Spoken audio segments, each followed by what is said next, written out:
আজ দুর্দান্ত লোভনীয় এক নাস্তার রেসিপি নিয়ে চলে এসেছি বন্ধুরা।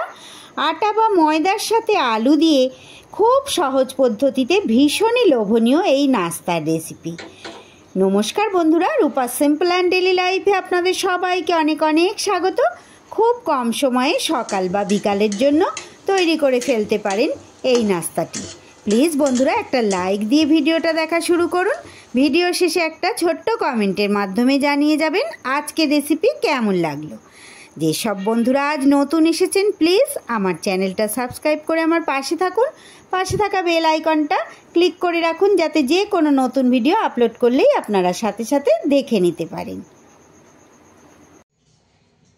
নাস্তা রেসিপি তৈরি করার জন্য দেখুন বন্ধুরা, এখানে আমি কিন্তু ছোট ছোট দুটো বাটির এক বাটি নিয়েছি ময়দা আর এক বাটি নিয়েছি আটা। আপনারা শুধুমাত্র আটা বা শুধুমাত্র ময়দা দিয়েই কিন্তু করতে পারবেন। আটা ময়দা মিশিয়ে এখানে আমার 200 গ্রাম আছে।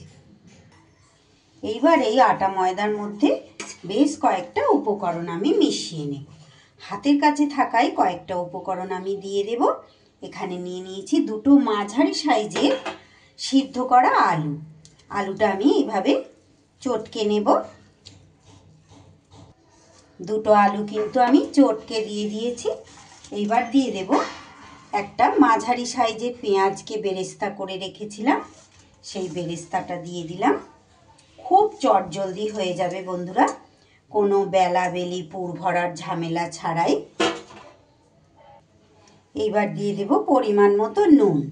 আলুটা আমি আগে থেকে প্রেসার কুকারে একটু নুন দিয়ে সিদ্ধ করে রেখেছিলাম, সেই সাথে কিন্তু পেঁয়াজ বেরেস্তাটাও আগে থেকে করে রেখেছিলাম।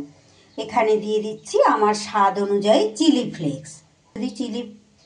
আপনারা যদি চিলি ফ্লেক্স না খেতে চান এখানে কিন্তু কাঁচা লঙ্কা কুচি নিয়ে নিতে পারেন। আর দিয়ে দেব 1 টেবিল চামচ চাট মশলা। এটাকে কিন্তু চাট মশলাটা দিলে ভীষণ সুন্দর একটা লোভনীয় স্বাদ হবে। আর চাট মশলার একটা তো গন্ধ থাকে খুব সুন্দর, সেটা তো আপনারা জানেনই। সব কিছু কিন্তু খুব ভালো করে আমি মিশিয়ে নেব আটার সাথে। সব কিছু মিশিয়ে নিয়েছি। আর দিয়ে দেব যে পেঁয়াজ বেরেস্তা করেছিলাম তার তেলটা ছিল 2 টেবিল চামচের মতো তেল আমি দিয়ে দিলাম। কারণ ময়দা আছে তো তেল একটু না দিলে কিন্তু একটু শক্ত শক্ত লাগবে। সব কিছু খুব ভালো করে মিশিয়ে নেব। সব কিছু কিন্তু খুব সুন্দর করে এইভাবে আমার মেশানো হয়ে গেছে। এইবার আমি অল্প অল্প জল দিয়ে ডোটা তৈরি করে নেব। মোটামুটি আমার কিন্তু অনেকটাই মাখা মাখা ভাব হয়ে গেছে, তাই কিন্তু খুব অল্প জল লাগবে। খুব অল্প জল দিয়েছি আমি। জলটা আপনারা আন্দাজ মতো দেবেন।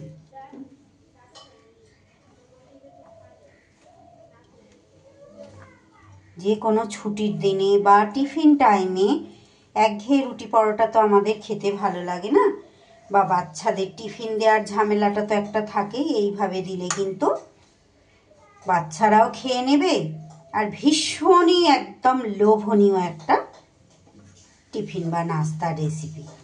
ভীষণই লোভনীয়, বাচ্চা বড় সবার কিন্তু ভালো লাগবে।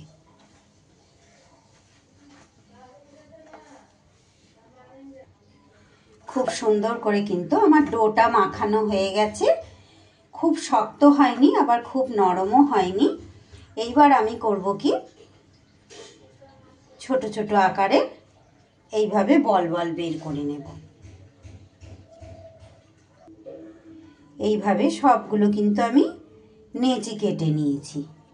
লুচির থেকে সামান্য একটু বড়, কিন্তু রুটির থেকে ছোট। কোনো রকম পুর ভরার ঝামেলা নেই, কোনো রকম বেলারও ঝামেলা নেই। খুব চটজলদি কিন্তু হয়ে যাবে। এইবার আমি এইগুলো একটা এইভাবে চ্যাপটা চ্যাপটা করে শেপ দিয়ে নেব। একটু চ্যাপটা চ্যাপটা করে দেব। আর বেশি বড় কেন করিনি, এটা তো আবার ঠিকঠাকভাবে ফ্রাই হতে হবে, কাঁচা থাকলে কিন্তু হবে না। এইভাবে একটু হাতের সাহায্যে চ্যাপটা চ্যাপটা করে নিলেই হবে। সবগুলো কিন্তু এইভাবে আমার শেপ দেওয়া হয়ে গেছে। ডোটা তৈরি করার সময় বন্ধুরা আপনারা চাইলে কিন্তু এখানে ধনেপাতা কুচি একটু অ্যাড করতে পারেন। এবার আমি গ্যাসে কড়াই বসিয়ে দিয়ে দিচ্ছি রাইস ব্র্যান অয়েল।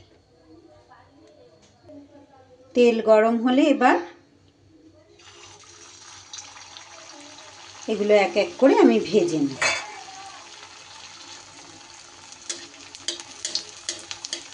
এইভাবে একটু তেল দিয়ে এক পিঠ হয়ে গেলে আর এক পিঠ আমি উল্টিয়ে দিয়েছি, আর একটা পাশে ছেড়ে দেব। অনেকটা বেশি তেল দিয়ে যদি করেন অনেকগুলো একসাথে ভাজতে পারবেন, আমি একটু পরিমাণ মতোই দিয়েছি।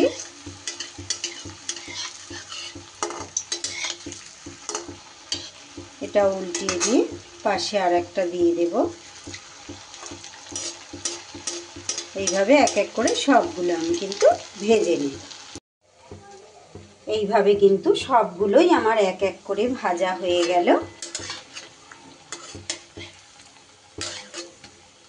ভীষণই খাস্তা মুচমুচে আর খুবই লোভনীয় একটা নাস্তা রেসিপি। এতক্ষণ পর্যন্ত যেসব বন্ধুরা ধৈর্য ধরে আমার রেসিপি দেখছেন তাদের সবাইকে অনেক অনেক ধন্যবাদ, অনেক শুভকামনা, অনেক ভালোবাসা। যেসব বন্ধুরা আজ প্রথম এসেছেন আমার ভিডিও দেখছেন তাদেরকে অনেক অনেক স্বাগত আমার চ্যানেলে। প্লিজ বন্ধুরা আমার চ্যানেলটা সাবস্ক্রাইব করে আমার পাশে থাকুন, পাশে থাকা বেল আইকনটা ক্লিক করে রাখুন, যাতে যে কোনো রকম নতুন ভিডিও আপলোড করলেই আপনাদের কাছে নোটিফিকেশান পৌঁছে যায়। আমার পুরনো বন্ধু যারা প্রত্যেক দিন আমার রেসিপি দেখেন তাদেরকে অনেক অনেক ভালোবাসা, অনেক শুভেচ্ছা। আমার আজকের এই খাস্তা মুচমুচে চটজলদি নাস্তার রেসিপি যদি আপনাদের ভালো লাগে অবশ্যই একটা মনে করে লাইক করে দেবেন বন্ধুরা, আর ছোট্ট কমেন্টের মাধ্যমে জানিয়ে যাবেন যে আমার এই রেসিপি কেমন লাগলো। যদি ভালো লাগে বাড়িতে আপনারাও এইভাবে তৈরি করবেন। আমি কিন্তু এখানে গরম গরম সসের সাথে পরিবেশন করে দিয়েছি। আমার আজকের ভিডিও তাহলে এখানেই শেষ করছি বন্ধুরা। আবারও ফিরে আসছি এমনই কোনো নতুন সহজ লোভনীয় রেসিপির সাথে। ততক্ষণ আপনারা সবাই খুব ভালো থাকবেন, সুস্থ থাকবেন।